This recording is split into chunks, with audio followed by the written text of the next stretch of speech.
अस्सलाम वालेकुम जी, कैसे हैं आप सब। आई होप सो कि आप सब खैरियत से होंगे, खुश होंगे और आबाद होंगे। और आज की वीडियो में हम देखेंगे कि हम कैसे अपने पूरे किचन को, अपने पूरे घर को कैसे ऑर्गेनाइज कर सकते हैं।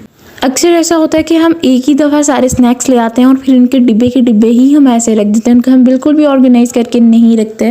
तो यहाँ पर आपको ज़्यादा मेहनत की ज़रूरत नहीं है। आप कोई भी, जैसे कोफ्ते का डिब्बा होता है, जब कोफ्ते हम लाते हैं तो उसके साथ एक बॉक्स मिलता है, काफ़ी अच्छी हालत में होता है, तो आप वो बॉक्स ले सकते हैं और उसके अंदर आप अपने सारे स्नैक्स ऑर्गेनाइज करके रख सकते हैं। अगर आप चाहें तो आप इनको काउंटर टॉप पर भी रख सकते हैं, और अगर आप बच्चों से बचा कर रखना चाहते हैं तो आप इनको कैबिनेट में भी अच्छे से ऑर्गेनाइज करके रख सकते हैं। नेक्स्ट टिप ये है कि अगर आप भी घर का दही खाना पसंद करते हैं या घर में दही जमाते हैं, और अक्सर ऐसा होता है कि दही बहुत खट्टी होती है जो बिल्कुल भी खाने को दिल नहीं करता है, तो आपने क्या करना है, जब आपने जाग लगाने लगना है तो 1 चम्मच आप डिब्बे में दही डालेंगे जो पहले से जमा के रखी होगी आपने, और फिर उसके अंदर आपने 2 टेबलस्पून सूखा दूध डाल देना, यानी कि मिल्क पाउडर। कोई भी किसी भी ब्रांड का आप ले सकते हैं, और मिल्क पाउडर की वजह से दही का टेस्ट बहुत इन्हांस हो जाएगा, यानी कि स्वीट टेस्ट आएगा और दही बहुत थिक सा जमेगा, बहुत अच्छे से जमेगा। अभी ये सुबह सुबह का टाइम है और अभी मैं आपको इसका टेक्सचर दिखाती हूँ।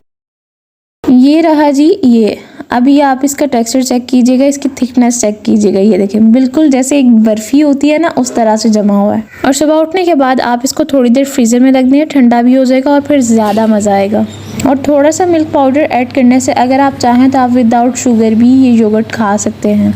नेक्स्ट टिप्स आ जाती हैं जी होम क्लीनिंग से रिलेटेड। काफ़ी दफ़ा ऐसा होता है कि जब हमें बाई चांस जो है बेड्स वगैरह या साइड टेबल्स आगे घसीटने पड़ते हैं तो पीछे इतने सारे जाले और इतनी डस्ट होती है कि अगर कोई बाहर वाला बंदा हमारे सामने खड़ा होना तो हम बहुत शेमफुल फील करते हैं। तो उन सब का एक ही सॉल्यूशन है कि आप हफ्ते में 1-2 दफ़ा अपने मैट्रेस को आगे घसीट कर साइड टेबल्स को साइड पे करके पीछे से अच्छी तरह सारे जाले वगैरह निकाल दें, ताकि जब आप थोड़े थोड़े निकालते रहेंगे फिर आपको डीपली जो क्लीनिंग होती है वो नहीं करना पड़ेगी। जब आप डेली बेसिस पर डीप क्लीनिंग किया करेंगे, बेड के नीचे से मैट्रेस वगैरह झाड़ा करेंगे, बेड के नीचे से अच्छे से जाले निकाला करेंगे, फिर वो हमारे यहाँ एक ट्रेंड बना हुआ है ना कि ईद हम सफाइयाँ करते हैं, या वैसे जब कोई हमारे घर में कोई फंक्शन हो तो फिर हम सफाइयाँ करते हैं, वो वाला ट्रेंड खत्म हो जाएगा।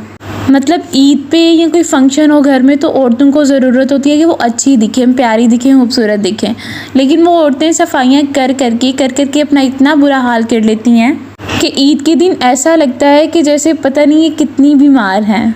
तो अगर आप भी प्यारे दिखना चाहते हैं, कोई ईद है या कोई फंक्शन है आपके घर, तो आपको चाहिए कि आप डेली बेसिस पर इस तरह से अपने घर को ऑर्गेनाइज करें कि आपको वो जो एनुअली या मंथली जो क्लीनिंग होती है वो नहीं करना पड़े।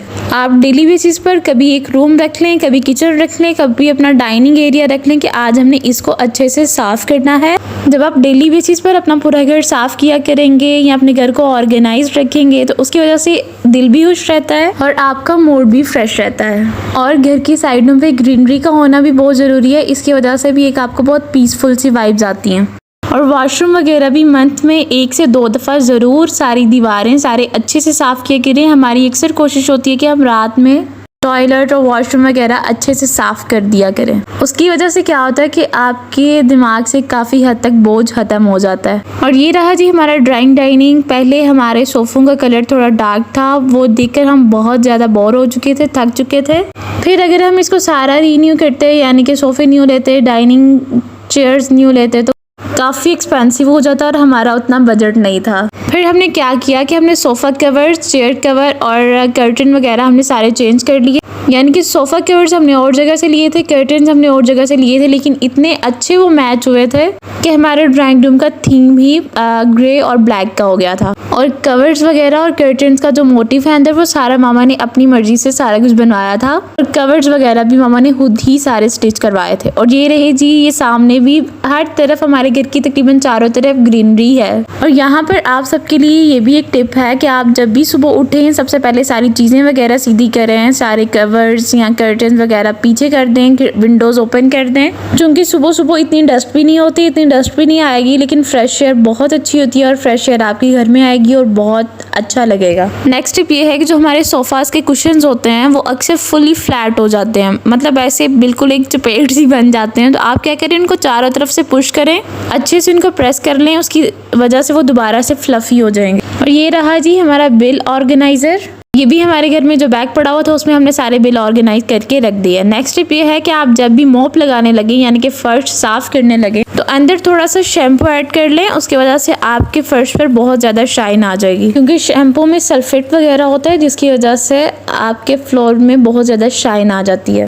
नेक्स्ट हम फिर आ जाएंगे किचन ऑर्गेनाइजर की तरफ। हमारे घर में बहुत से ऐसे चम्मच होते हैं जो हमारे पास एक्स्ट्रा होते हैं, यानी कि जो कभी कभार यूज़ होते हैं जब हमें ज़्यादा मेहमानों ने आना हो और उनके लिए हमने खाना बनाना हो। और इतने सारे चम्मच कैसे ऑर्गेनाइज करके रखेंगे हमें समझ नहीं आती। हम हुक्स पर भी या सामने जैसे ये हमने हुक्स लगाकर ये वाले चम्मच हमने हैंग किए हुए हैं सामने, उस तरह से इतने सारे चम्मच भी हम हैंग नहीं कर सकते। तो आप कोई भी इस तरह से बास्केट वगैरह लेकर, जैसे हमने ये बास्केट ली है व्हाट्सएप की हमें मिल गई, आपको इसी तरह से कोई भी बास्केट जो थोड़ी सी इंटरेस्टिंग लगे और जिसका कलर थोड़ा अच्छा हो, हमें इसका कलर भी बहुत अच्छा लगा था, आप इसके अंदर इस तरह से सारे ऑर्गेनाइज करके रख सकते हैं। अगर आप चाहें तो आपकी जो लेडल हैं या इस तरह से हैं जो लकड़ी की हैं, आप उनको अलग से टाई करके रख सकते हैं किसी भी रबर बैंड के साथ, और जो प्लास्टिक के हैं उनको अलग से, जो स्टील के हैं उनको अलग से टाई करके रख सकते हैं। लेकिन यहाँ पर मामा ने प्रेफर किया कि हम इनको ऐसे आज़ाद खुला ही छोड़ें, ताकि जब भी हमने कोई चम्मच निकालना हो, एक निकालना हो, तो हमें सारे ना निकालने पड़े। जैसा कि आपने हमारी प्रीवियस वीडियोस में देखा था कि हमने कैसे DIY किया था डिफरेंट बॉक्सेस को और कैसे इनको पेंट किया था, वो सारा अगर आप देखना चाहें तो आप हमारी प्रीवियस वीडियोस जाकर देख सकते हैं। तो इसी तरह से एक बॉक्स हमने किचन में रखा था, उसमें हमने अपने ऑयल्स और ये कटिंग बोर्ड वगैरह रखा था। वुड का जो कटिंग बोर्ड होता है उसका अक्सर ये होता है कि उसके अंदर से नाइफ लग लग के लाइनें पड़ जाती हैं और फिर उसके अंदर जो भी आप कट करते हो उसके अंदर सारा फंस जाता है। और वैसे भी हमारे वुड कटिंग का जो ऊपर हैंडल था वो बिल्कुल टूट चुका था, मामा ने हाथ में पकड़ा और वो नीचे गिर गया, टूट गया। तो मामा जी ने ये न्यू कटिंग बोर्ड खरीद लिया और ये अच्छा भी लग रहा था और हैवी प्लास्टिक में था और काफ़ी अच्छी क्वालिटी थी इसकी, सिरामिक में था। तो सबसे पहले हम इसे पैक कर लेंगे, क्योंकि जब भी आप कोई इस तरह से चीज़ लाएं जिसको पहले अच्छे से वॉश कर लें फिर उसको यूज़ करें।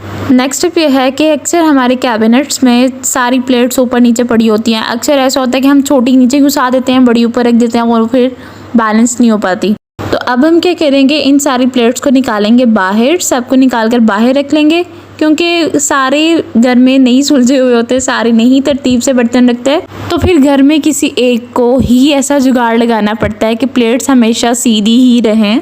तो उसके लिए आप ये प्लेट्स ऑर्गेनाइज़र खरीद सकते हैं। ये बिल्कुल भी एक्सपेंसिव नहीं है, बहुत रीज़नेबल है। ये छोटी छोटी सी चीज़ें होती हैं जो बिल्कुल रीज़नेबल होती हैं, लेकिन हमें ये आइडियाज़ ही नहीं होते। और मेरी मामा का माइंड वाओ, उनको हर आइडिया होता है कि अब हमने ये करना है, ये करना है, ये करना है, और ज़्यादा एक्सपेंसिव चीज़ें भी नहीं लेती मामा की हमेशा कोशिश होती है कि हमेशा अपने बजट में रहते हुए एक रीज़नेबल प्राइस में ही चीज़ें खरीदी जाएं और घर को अच्छे से ऑर्गेनाइज़ किया जाए, यानी कि रीज़नेबल अपने बजट में रहते हुए रीज़नेबल प्राइस में चीज़ें खरीद कर अपने घर को एक्सपेंसिव बनाया जाए।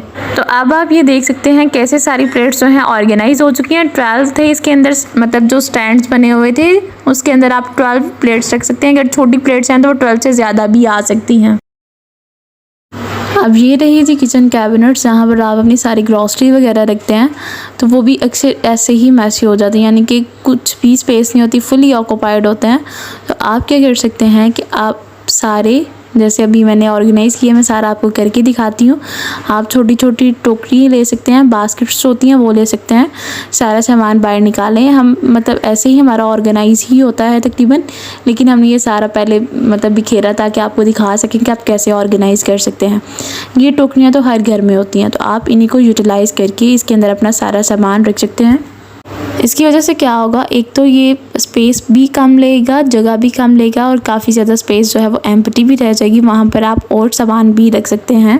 बर्फ़ के और टी के यानी कि चाय पत्ती के पैक थोड़े बड़े होते हैं, तो ये किसी भी टोकरी में नहीं आएंगे। इसके लिए हमें बहुत बड़ी बड़ी टोकरियाँ लेनी पड़ेंगी। तो इसको आप क्या कर सकते हैं कि इनकी जो फ्रंट से काफ़ी ज़्यादा जो इनका पैकेट होता है वो खाली होता है, तो आप उनको आगे से फोल्ड करके अच्छे से उनको रख सकते हैं ताकि वो भी जगह काम ले। अब ये देखिए आगे कितनी सारी स्पेस बच गया। ऊपर भी ऐसे ही सारे हमने एक साइड पे फ्राइंग पैन वगैरह रखे हुए हैं, साबुन, टूथपेस्ट, सारा कुछ हमने ऑर्गेनाइज करके रखा हुआ है। आप भी इसी तरह से अपने ग्रॉसरी जो कैबिनेट है आपका, आप उसको अच्छे से ऑर्गेनाइज करके रख सकते हैं। नेक्स्ट आ जाता है जी कि जो भी हमारे पुराने कपड़े होते हैं उनको हम डस्टिंग के लिए या शेल्फ वगैरह साफ़ करने के लिए, यानी कि काउंटर टॉप साफ़ करने के लिए हम रख लेते हैं। लेकिन अक्सर जो थोड़ी सुगड़ औरतें होती हैं वो क्या करती करती हैं कि जो पुराने सूटों के ऊपर से, पुराने ड्रेसेस के ऊपर से जो बटन्स वगैरह होते हैं वो उतार लेते हैं, क्योंकि आजकल बटन्स इतने एक्सपेंसिव हो गए हैं, हर चीज़ ही बहुत एक्सपेंसिव है, तो जाहिर है फिर इन्होंने भी तो एक्सपेंसिव होना ही था। तो हम क्या कर सकते हैं, इस तरह से हम थोड़े थोड़े पैसे बचा कर ज़्यादा कर सकते हैं या फिर कोई अच्छी चीज़ खरीद सकते हैं। तो मेरी मामा भी सारे पुराने ड्रेसेस के ऊपर से बटन्स वगैरह उतार लेती हैं और फिर हमने उनको 3-4 डिब्बों में अलग-अलग करके रखा हुआ था। एक में सारी जो पिन्स नीडल्स वगैरह होती हैं वो रखी थी, एक में बटन्स रखे हुए थे। तो आप इस तरह से, आइस ट्रे है तो आप इसको एज अ बटन ट्रे भी यूज़ कर सकते हैं, आप इसमें सारे बटन ऑर्गेनाइज करके रख सकते हैं। नेक्स्ट जी कॉइन्स जो हैं अक्सर किसी ड्रॉर में थोड़े पड़े होते हैं, थोड़े किसी ड्रॉर में पड़े होते हैं, तो आप इस सारे जो ये कचरा एक मैस सा मचा होता है, इन सारे कॉइन्स को इकट्ठा करके एक डिब्बा लें, कोई छोटी सी डिब्बिया ले लें, आप उसमें सारे कॉइन्स इकट्ठे करके रख सकते हैं। कभी कोई जो है वो ज़रूरतमंद आ जाते हैं, या कभी अब तो हर कॉइन कोई भी नहीं लेता, लेकिन फिर भी आप बहुत जगहों पर इनको यूज़ कर सकते हैं और कॉइन्स भी ऑर्गेनाइज करके रख सकते हैं। ये थी आज की हमारी वीडियो, आई होप सो आपको पसंद आई होगी, और आपको इन सब में से जो भी टिप्स सबसे ज़्यादा पसंद आई कमेंट बॉक्स में ज़रूर बताइएगा। वीडियो को लाइक कर दीजिएगा, चैनल को सब्सक्राइब कर दीजिएगा। अल्लाह हाफिज़।